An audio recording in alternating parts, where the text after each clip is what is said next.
Hello, everyone. Welcome to today's episode of The Seaver Show. We hope everybody had a great first weekend of football here. Now that the games are cranking up and the heat's on, feel like we should release our bets that we have this weekend. Collin, you want to lead it off? I'd be happy to. Yeah, glad to be back. Kind of the holiday season's past us. We were gone for a couple weeks. Glad to be back at it. Couple weeks of football left. Kind of looking at this week's games. Looked at all the analytics. Got overcomplicated. I decided let's just be smart, play it simple. So we're gonna take over or under and money line for our four games this weekend. Starting from the top, Chiefs Jags. I am taking Chiefs money line. Chiefs at home, they're all rested up. Jaguars, great. I mean, great for them to be a part of one of the greatest comebacks in NFL history last week. Though I think that their road stops here, obviously, just on paper, the way the two team seasons have gone, um, Chiefs at home are a hard team to beat. And then for the over under for this game sits currently at 53 and a half points. And I got to take the over on that. Both teams rely heavily on their offense this season, and just kind of looking at the last half of the season for both teams. Chiefs overhit in three of their last five, Jags overhit in five of their last eight. So both teams' offenses are getting rolling.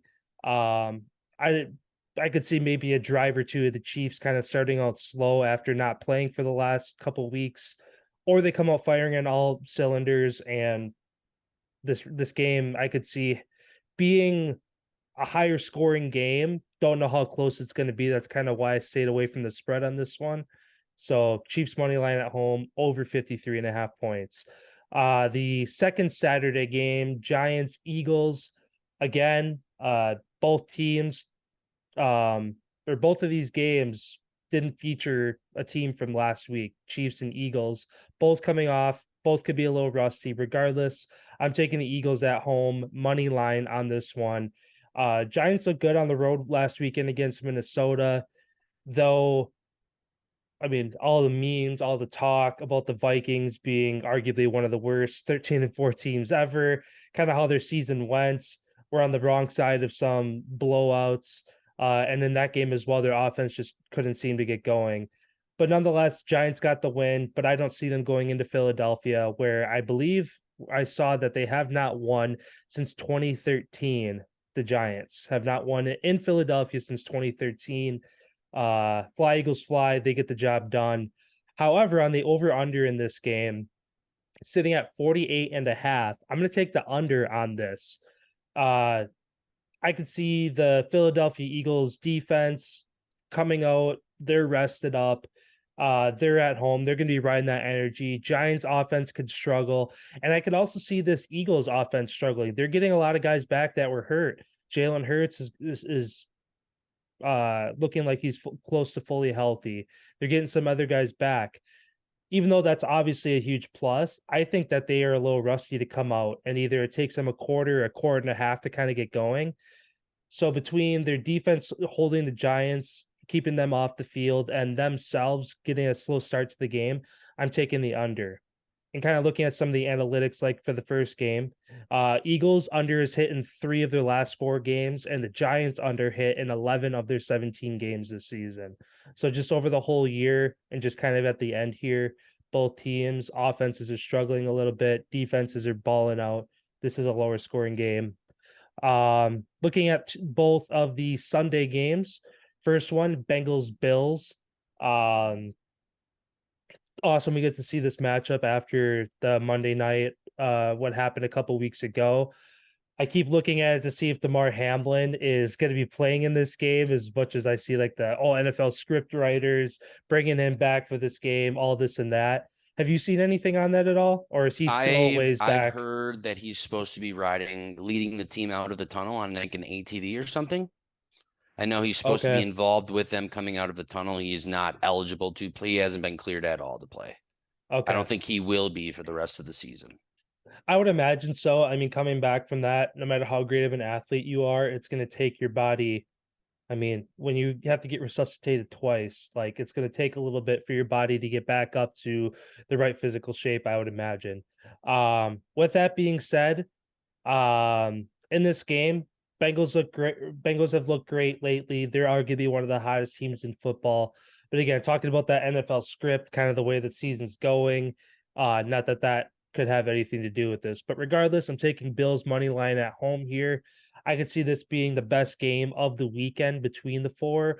I could see this being super close and high scoring, which plays into the second half of this game's bet. Over under is 49 and a half. I'm taking the over on that. Bills over is hitting four straight. Bengals over has hit in three of their last four. Kind of the opposite of the last two games, or the last game, Eagles and Giants. Both these teams, obviously, their defense has done a lot of great things this year. Last week, Sam Hubbard, 98-yard return for a touchdown, could end up being one of the top plays of the entire postseason once it's all through. But regardless, both of these teams are going to ride on their offense, and I'm expecting a shootout. So yeah, over 49 and a half on that game. Last game here, we have Cowboys traveling to Santa Clara against the 49ers. 49ers obviously beat up on the Seahawks. That game was close for a little while, and then they did what the 49ers do and just obliterate teams in the second half. As far as the Cowboys, again, dominant win over the Bucks. Uh, they look good in a lot of areas. Dak kind of proved a lot of people wrong, not throwing a pick. He had a great game. Nonetheless, I think the Bucks just, I mean, you saw them get rid of 80% of the coaching staff this week. So that makes you wonder now what's Tom going to do? They get rid of the offensive coordinator, the quarterback coach, receiver coach, running back coach, specialist here. Like they got rid of a lot of guys. So I Making kind of room for Sean Payton, I believe. Sean Payton. Yeah, I believe they're clearing all the money they can because their owner isn't one of like the top richest owners in football. And there's no salary cap in coaching. So I feel sure. like they're clearing enough room in their own personal wallet to be like, hey, dude, we're going to offer you more than any other team can. Come. Yeah. Yeah, I mean, if they could secure a guy like that, that would be a good piece to keeping Tom to stay. But when you clear out that many guys, you're kind of looking. I mean, obviously, coaching is different than players, but usually when you get rid of that many personnel, you're kind of rebuilding a little bit because that means that's that many new guys you have to bring into the building, and who knows how long that learning curve takes for those guys to get into their roles, whether it's a couple weeks, half a season, the whole season. So it'll be interesting to see what happens there. But basically, long story short, Cowboys got the win against a Buccaneers team that honestly looked like they shouldn't have been there. NFC South though, that was the lowest division this year. Team with a losing record makes it in. Um, so I think that the Cowboys go to the 49ers. 49ers are a hard team to beat at home. I think that defense kind of keeps the Cowboys offense at bay. Regardless, though, second half of the bet here, over under is 46 and a half, the lowest over under of the weekend. I think this over hits. Um, I think that the 49ers do what they do to most teams in the second half, but the Cowboys still find a way to score and kind of keep this game close. But yeah, 49ers come out with the win, over hits on that one. And we have a total of 4,430 odds. Technically, again, four legs, but there's 8 picks within those four legs. 4,430 odds on this bet. And again, you guys can check out this bet and tail it over on sports or DraftKings Sportsbook. The Seaver Show is our group. You can see all of our bets we placed there over the week. With that being said, I'll throw it over to you. What do you got for this weekend? Well, in the first game, I'm kind of going piggybacking off of you. Patrick Mahomes has thrown three straight 3 touchdown games. Jerick McKinnon has found the end zone in all of those. I have Chiefs money line and Jerick McKinnon anytime touchdown for that first game. Chiefs, I feel like I was even going to bet the spread on this. I feel like Chiefs dominate them here as they're raring to go. Going over to the second game here, the Giants and the Eagles. I am taking the New York Giants to cover 7.5 as they are 6-0 in their last six against number one seeded playoff teams. Also, they have not lost in the divisional round in the last 20 something years. Um, I feel like a little bit of magic's going on in the building. Danny Dimes showed that he could play. The city's rallying behind Dayball and Wink. Martindale's got the defense raring hot.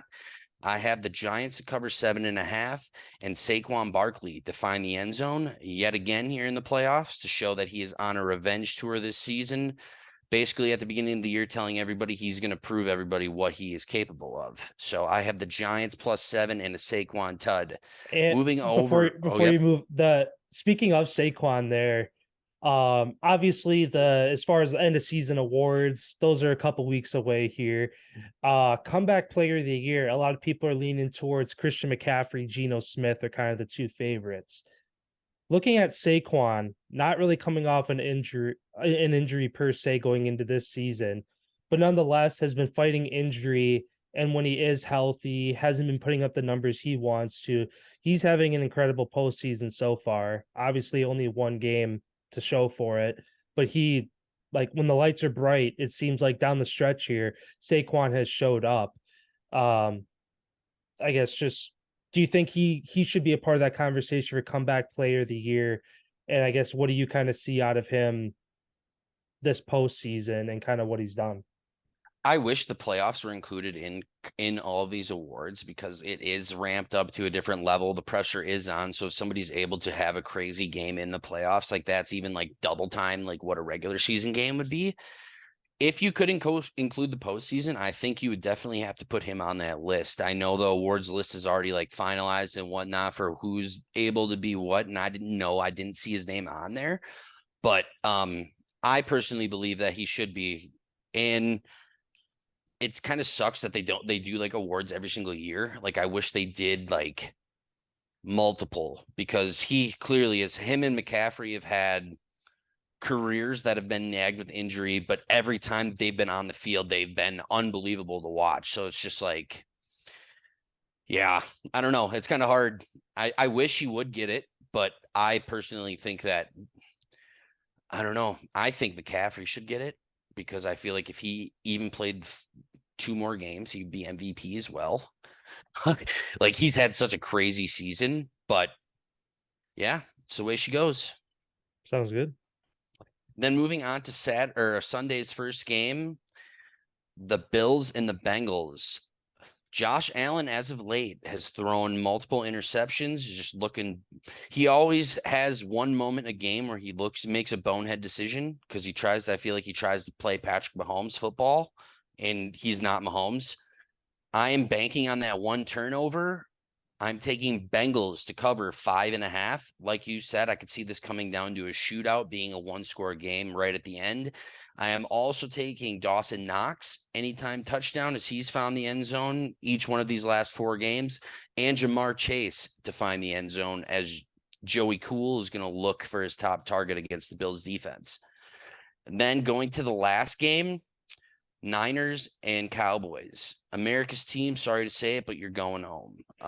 San Francisco 49ers, I'm taking them money line and Christian McCaffrey to find the end zone again as he has basically every single game since he's been there. And George Kittle also to find the end zone. Brock Purdy's number one target through the air. And those total odds are 38,956.